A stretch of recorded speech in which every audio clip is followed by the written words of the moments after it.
Bismillahirrahmanirrahim. Assalamualaikum warahmatullahi wabarakatuh. Alhamdulillahirabbil alamin. Nahmaduhu wa nasta'inuhu wa nastaghfiruh wa na'udzu billahi min syururi anfusina wa min sayyiati a'malina. Man yahdihillahu fala mudilla lahu wa man yudlilhu fala hadiya lahu. Allahumma shalli wa sallim wa barik ala Muhammadin wa ala alihi wa sahbihi ajma'in, amma ba'd. Akhwati fillah yang dirahmati Allah, semoga dalam lindungan Allah Subhanahu wa Ta'ala, di bulan Ramadan kali ini mudah-mudahan tetap diberikan keimanan yang kuat, tentunya kesehatan yang fit dalam menjalani ibadah puasa, diberi kelancaran insyaallah. Baik, kajian kita kali ini akan kita bahas seputar kesalahan ya. Kesalahan-kesalahan seputar Ramadan. Ini saya ambilkan dari sebuah buku ya, yang berjudul Min Akhta'ina fi Ramadan, karya Syekh Muhammad bin Rashid bin Abdullah. Tidak semua saya bahas ya, hanya saya cuplikan beberapa saja. Di antaranya yang pertama di sini saya akan bahas tentang kesalahan-kesalahan seputar menyambut Ramadan, dan sebetulnya ini disampaikannya sebelum Ramadan gitu ya. Untuk menyambut ini, di antara kesalahan ya menyambut Ramadan itu yang pertama ada tidak peduli dengan datangnya bulan Ramadan ya. Jadi cuek gitu ya bahasa kita. Padahal di sini Rasulullah SAW menyebutkan banyak sekali hadis tentang keutamaan daripada bulan Ramadan ini. Artinya mereka yang cuek ini ada dua kemungkinan gitu ya, tidak tahu atau memang tidak mau tahu gitu. Jadi kalau memang tidak tahu ya harusnya dia mencari tahu supaya dia tidak menyepelekan gitu ya, atau tidak peduli. Maka sikap tidak peduli ini adalah satu bentuk kesalahan gitu. Dan insya Allah untuk kita semuanya tidak termasuk di dalamnya, karena bahkan biasanya ketika sudah memasuki bulan Rajab ya, insya Allah kita semuanya merasa senang gitu ya, dan bahkan ada doa Allahumma barik lana fi Rajab wa Sya'bana wa balighna Ramadan, dan ini seringkali kita mengulang-ulangnya, meski memang doa ini adalah bukan dari Nabi Shallallahu Alaihi Wasallam, namun di situ mengandung makna kebaikan gitu ya. Jadi kesalahan yang pertama adalah tidak peduli, padahal ya di dalam bulan Ramadan itu ada banyak sekali kebaikan. Puasa pada hari yang meragukan. Nah ini jika ragu gitu ya, bulan puasa ini jatuh hari keberapa gitu, maka di hari yang meragukan itu ada larangan untuk berpuasa ya. Kata Nabi Shallallahu Alaihi Wasallam, la taqaddamu ramadhana bisawmi yawmin wala yawmaini illa rajulun kana yasumu sauman falyasumhu. Jadi ada larangan khusus ya untuk mendahului satu hari atau 2 hari sebelum tanggal 1 Ramadan tersebut. Kemudian tidak menyambut datangnya ya atau kedatangan bulan Ramadan dengan berdoa, di mana para salaf ya dahulu, para sahabat Nabi Shallallahu Alaihi Wasallam, para ulama generasi dahulu ya, khairul qurun itu mereka senantiasa berdoa ya ketika berpisah dengan bulan Ramadan. 6 bulan pertama mereka berdoa, berharap ya kepada Allah agar amal ibadah mereka diterima di sisi Allah. Itu 6 bulan pertama setelah Ramadan, setelah perginya Ramadan gitu ya. Kemudian 6 bulan berikutnya ya, atau 5 bulan lah ya, 5 bulan berikutnya sebelum Ramadan, mereka juga berdoa agar disampaikan pada bulan Ramadan. Allahumma sallimna Ramadana ya. Kemudian wasallim Ramadhana lana, atau kalau untuk sendiri ya, atau mufrad Allahumma sallim li Ramadhan, sallim li Ramadhana wa sallim Ramadhana li, dan sebagainya. Kalau mungkin di kalangan kita doa yang mungkin sering kita ucapkan adalah Allahumma barik lana fi Rajab wa Sya'bana. Ala kulli hal, itu adalah semuanya kebaikan, doa isinya kebaikan, boleh kita amalkan. Hanya saja kalau kita berdoa dengan lafaz yang diajarkan Nabi Shallallahu Alaihi Wasallam, maka kita mempunyai atau mendapatkan dua pahala, yaitu pahala mengikuti sunnah Nabi Shallallahu Alaihi Wasallam dan pahala doa itu sendiri, di mana doa itu adalah sebuah ibadah. Baik, tidak menyambut datangnya tadi ya bulan Ramadan ya. Bagaimana dia menyambut bulan Ramadan dengan doa, padahal dia sendiri acuh ya, tidak peduli ya. Kemudian adalah tidak melakukan niat puasa di malam pertama bulan Ramadan. Nah, jadi terkait niat puasa ini ada dua macam ya, para ulama menyebutkan mungkin teknisnya gitu ya.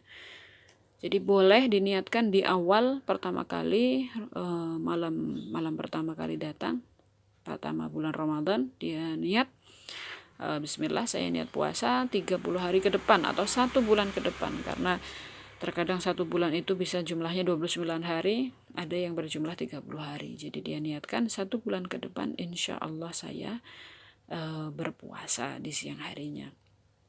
Nah, bagaimana dengan wanita haid ya? Jika misalnya dia terputus di pertengahan ya, maka dia memperbarui niatnya. Maka yang lebih selamat adalah melakukan niat setiap malam bulan Ramadan, dan ini berdasarkan hadis Nabi Shallallahu Alaihi Wasallam, man lam yubayyitin niyah fala siyama lahu ya. Jadi setiap malamnya hendaknya kaum muslimin melakukan niat atau memperbarui niat. Kemudian adalah rajin beribadah ketika bulan Ramadan, namun malas setelah Ramadan berlalu ya. Bahkan dia sudah niat saya mau menghatamkan Al-Quran di bulan Ramadan saja misalnya, kemudian setelah selebihnya di bulan-bulan yang lain dia tidak melakukan tilawah misalnya, dan ini adalah sebuah kesalahan. Kemudian tidak mengetahui dosanya orang-orang yang sengaja meninggalkan bulan Ramadan ya. Dia tidak tahu, tidak mengetahui, dan juga tidak mau cari tahu. Kemudian kalau ada orang yang berbuka puasa, dia tidak menegurnya, tidak menasehatinya. Kenapa? Karena dia tidak tahu ya, dan tidak mau tahu. Menyambut datangnya bulan Ramadan dengan kemaksiatan, dan ini banyak sekali ya. Contohnya misalnya mandi bareng ya, atau padusan. Kalau di daerah Jawa itu ada padusan, itu mandi bersama laki-laki perempuan campur baur. Nah, ini adalah salah satu bentuk kemaksiatan ya. Menyambut Ramadan mungkin niatnya baik ya, mandi bersuci ya kan, tapi dilakukannya secara ikhtilat gitu ya. Ikhtilat di situ ada laki-laki dan perempuan ya, jadi satu, saling bisa melihat aurat misalnya, maka ini adalah sebuah kesalahan. Baik. Yang berikutnya saya pilih adalah kesalahan-kesalahan seputar makan sahur. Di sini yang pertama adalah tidak makan sahur ya. Jadi dia menganggap wah insya Allah saya kuat gitu. Kemudian karena dia merasa kuat, ya sudah nggak usah makan sahur ya. Sahur itu bagi orang-orang yang lemah misalnya. Nah, ini adalah satu kesalahan. Kenapa? Karena Nabi Shallallahu Alaihi Wasallam menyebutkan dalam sebuah hadis ya, tasaharu fa inna fis sahuri barakah. Jadi dalam sahur itu ada keberkahan. Bersahurlah atau makan sahurlah kalian, karena di dalam sahur itu ada barakah ya. Jadi Imam An-Nawawi menyebutkan ya rahimahullah, adapun barakah yang terdapat di dalam sahur itu diantaranya adalah menguatkan orang yang berpuasa, kemudian ya menjadikan dirinya itu giat ya dalam berpuasa, tidak lemes gitu ya. Jadi kalau paginya sahur, maka insya Allah siangnya di bulan Ramadan dia itu tidak lemes dia. Artinya untuk melakukan ibadah, sholat misalnya, tidak ogah-ogahan misalnya ya. Jadi bersemangat gitu ya. Kemudian adalah menumbuhkan keinginan untuk menambah puasanya. Ini disebutkan dalam disebutkan oleh Imam An-Nawawi. Kemudian sahur itu sendiri juga merupakan pembeda ya antara puasa kita dengan puasa ahli kitab ya Yahudi dan Nasrani. Inna fasla ma baina siyamina wa siyami ahli kitab aklatus sahur. Di mana orang-orang ahli kitab ini mereka juga melakukan puasa. Tapi ya agar puasa kita dengan mereka ini berbeda, maka selisihilah mereka dengan melakukan apa? Makan sahur seperti itu. Jadi kalau nggak makan sahur dengan keyakinan ya saya insya Allah kuat ya, saya nggak lemah ya, ini adalah satu kesalahan. Yang kedua adalah berlebih-lebihan, ini kebalikan yang orang yang pertama tadi, berlebih-lebihan makan sahur sampai dia kekenyangan ya, kemudian karena dia kenyang maka yang terjadi adalah dia tidak bisa beribadah ya di sholat subuhnya misalnya ya. Jadi sebagaimana sabda Nabi Shallallahu Alaihi Wasallam ya, sebaik-baik sahur orang mukmin adalah kurma ya, dan di sini kurma itu mengandung nilai gizi yang tinggi ya, dan juga ringan diserap oleh perut dan mudah dicerna. Artinya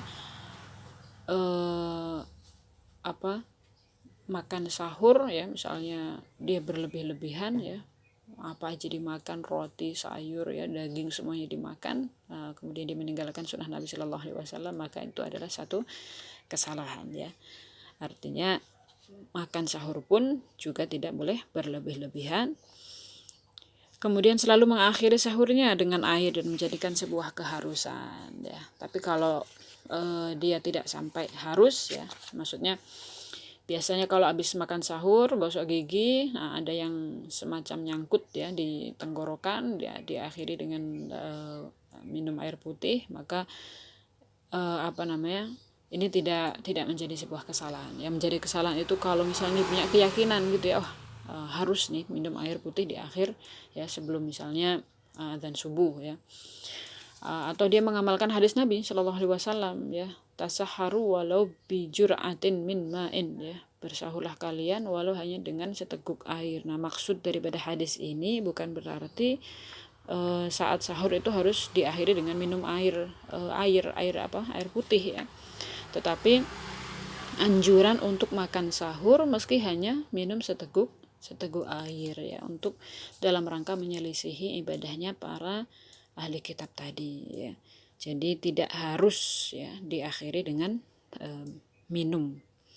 Kemudian menjadikan azan malam ya, atau azan yang pertama sebagai waktu imsak. Kalau azan pertama mungkin di daerah kita belum kita kenal ya. Kalau zaman dulu ya, di masa Nabi Shallallahu Alaihi Wasallam yang azan itu azan pertama dilakukan oleh Bilal. Nah, kemudian azan subuh atau azan fajar ini dilakukan oleh Ibnu Ummi Maktum. Jadi Rasulullah SAW menyebutkan inna bilalan yu'adzinu bilailin fakulu wasyarabu. Sesungguhnya Bilal ya itu mengumandangkan azan pada waktu malam, maka makan dan minumlah. Maksudnya sesungguhnya Bilal itu mengumandangkan azan pada waktu malam, maka makan dan minumlah. Maksudnya adalah ketika mendengarkan suara adzannya Bilal itu adalah waktu untuk sahur gitu. Kemudian di sini Rasulullah menyebutkan hatta yunadiya Ibnu Ummi Maktum, sampai Ibnu Ummi Maktum mengumandangkan azan. Nah, kalau Ibnu Ummi Maktum ini sudah azan, maka tanda waktu subuh sudah masuk. Maka kemudian beliau menyebutkan kalau Ibnu Ummi Maktum di sini sudah adzan, maka di situ sudah waktu sahur sudah selesai ya, kemudian waktu subuh sudah masuk. Jadi tidak boleh menjadikan adzan pertama itu adalah sebagai waktu imsak, atau berpedoman pada jadwal imsakiyah ya dalam menentukan waktu imsak. Ini juga tidak dibenarkan ya, tidak dibenarkan. Seperti jadwal-jadwal yang sudah beredar, misalnya di situ ada jadwal imsakiyah ya, misalnya 10 menit sebelum azan subuh ya, di situ biasanya ada jadwalnya sekian menit maka kita berpedoman dengan jadwal tersebut itu adalah satu kesalahan. Kenapa? Karena Nabi Shallallahu Alaihi Wasallam dalam menyebutkan dalam hadis di atas tadi, ketika Bilal adzan itu adalah waktu sahur, kemudian sampai Ibnu Ummi Maktum mengumandangkan adzan subuh, ya artinya tidak ada waktu imsak tertentu sebetulnya, ya. Untuk menghentikan atau menahan makan sahur tersebut. Jadi batas maksimal seseorang makan sahur itu ya ketika mendengarkan adzan subuh gitu. Namun di sini ya Syekh Abdul Aziz bin Baz rahimahullah berkata ya, atau menyebutkan demi ya kehati-hatian untuk menjaga, artinya seseorang mukmin itu hendaknya mengakhiri sahurnya sebelum terbit fajar. Nah, mungkin ya saya husnudzan ya, pembuat jadwal imsakiyah ini adalah sebagai bentuk kehati-hatian ya. Hanya saja jangan kemudian kita berpatokan kalau sudah waktu imsak misalnya menunjukkan sebelum subuh 10 menit kita sudah nggak boleh makan sahur nih. Misalnya kesiangan ya, dia bangun 10 menit sebelum adzan subuh, ternyata menurut jadwal waktu yang tertera di situ itu adalah waktu imsak. Maka karena dia berpedoman dengan waktu imsak tadi, maka dia tidak makan dan minum misalnya. Padahal masih ada waktu sebetulnya gitu. Dia bisa makan, bisa minum ya secukupnya. Maka hal ini adalah berpedoman dengan jadwal tersebut itu adalah salah satu kesalahan dan menyelisihi sunnah Nabi Shallallahu Alaihi Wasallam. Ya.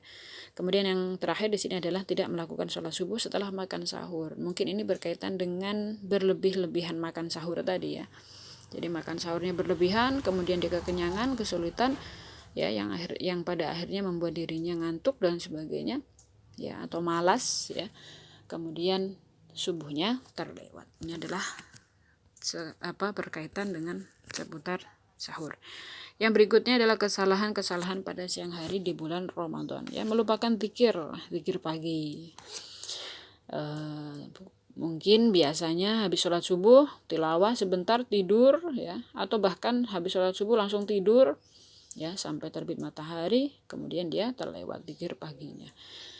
Kemudian menjadikan siang hari di bulan Ramadan ya untuk waktu tidur atau bersantai, ini juga merupakan kesalahan karena kita berpuasa itu bukan untuk tidur ya. Berpuasa tetap bisa melakukan aktivitas yang lainnya.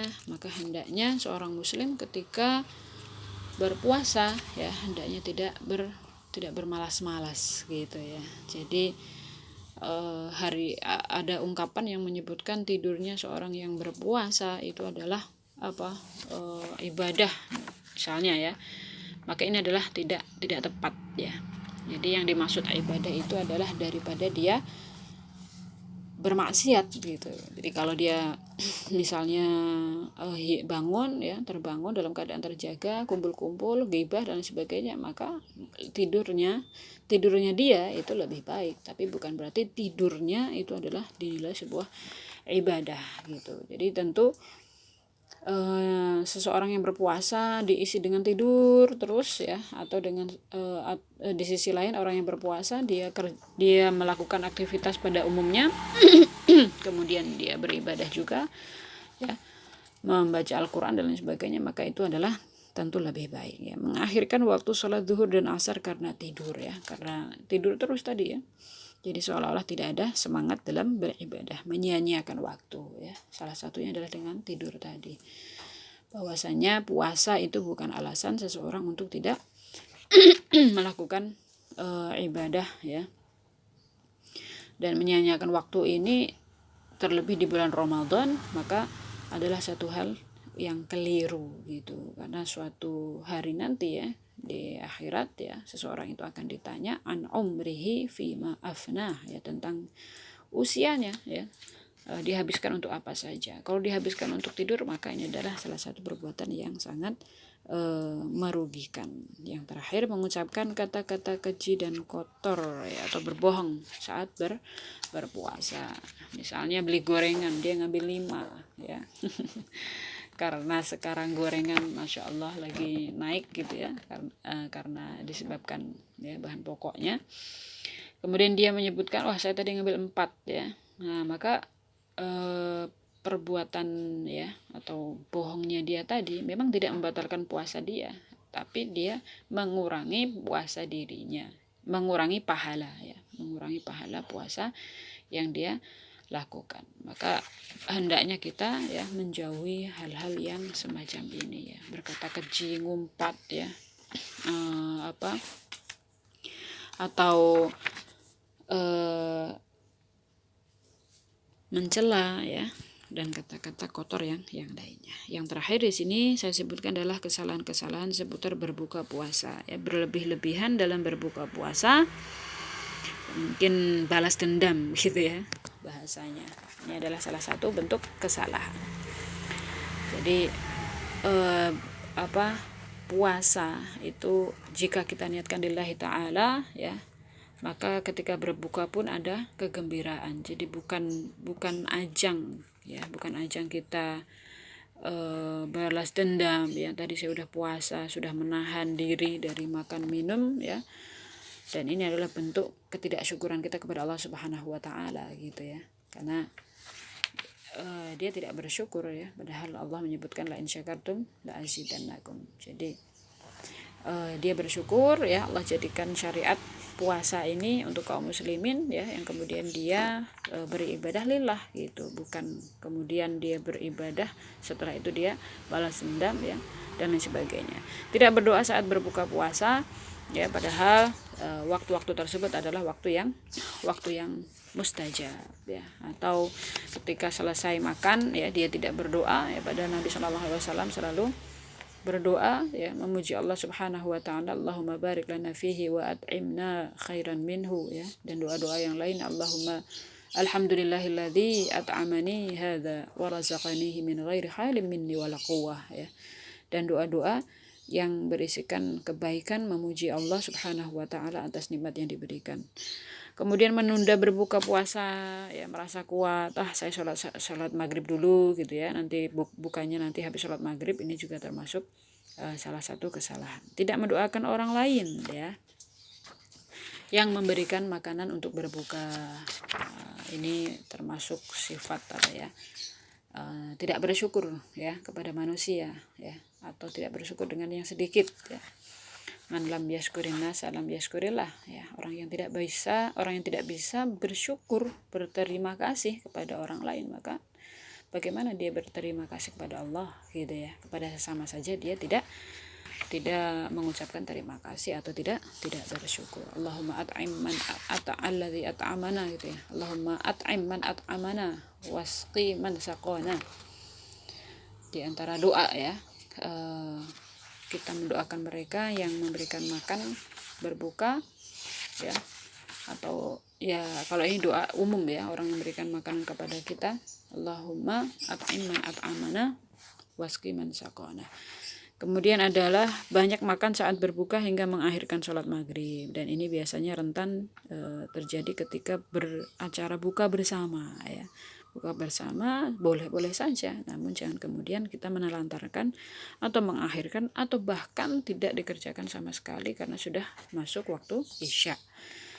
Kemudian yang terakhir di sini adalah sibuk berbuka sehingga tidak menyimak dan menjawab azan. Nah, ini sering kali terjadi gitu ya. Menunda berbuka puasa tadi juga merupakan sebuah kesalahan, dan ini adalah sedikit ya yang baru yang kita sebutkan. Jadi insya Allah ya, mudah-mudahan nanti ada waktu yang bisa kita untuk melanjutkan materi ini maksudnya ya. Nah, karena Rasulullah SAW yuftiru ala rutabat qabla an yusalli. Jadi tidak berkaitan dengan menunda buka puasa tadi ya, dia lebih memilih sholat berjamaah misalnya, padahal Nabi SAW dahulu ya berbuka puasa dengan beberapa butir rutab atau kurma basah sebelum beliau mengerjakan sholat maghrib. Artinya berbuka terlebih dahulu ya, mungkin kalau nggak ada kurma atau rutab ya bisa dengan air ya, atau apa saja yang bisa membatalkan puasanya, baru kemudian dia berbuka. Wallahu a'lam, mudah-mudahan bermanfaat ya. Kita akhiri, nanti lanjut di grup ya untuk pertanyaan. Bila taufiq wal hidayah. Wassalamualaikum warahmatullahi wabarakatuh.